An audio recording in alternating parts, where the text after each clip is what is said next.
kule umur fava ya so ai.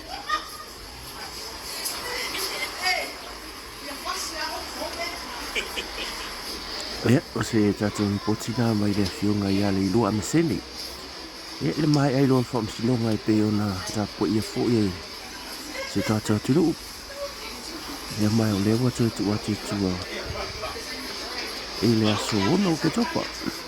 Polisia i luma faamasinoga ia tulanga fo'i. O submission sa lo ia o le atu lo ia tu lua le aso no se tema o le tausaga nei. Ya, ona polisia i loa le luma faamasinoga le aso ono ke topa. Malo le on sa i malo le tapua. Ya. E maria la wa ai aku i le saul malo le malo le fakalo fa ko ia ai de fi fakalo foi. Mari i le nga i sinde ma fa e fu.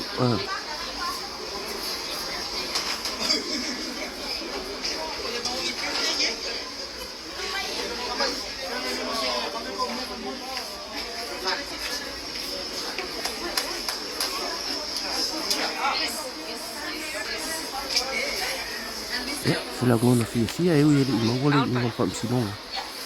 Ia au fōri ma wa ia le mawhanawhana fo i le loto. A wai le i whaia ni o li maua le tutite. Ona le awa pe wa o i langona o KCs ma fionga fo i o ia.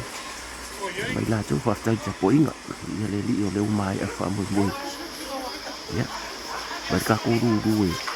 Mau popo mai kakoru wal vai kini kumale se kakoru se tema. Mai dai kala fe ngai.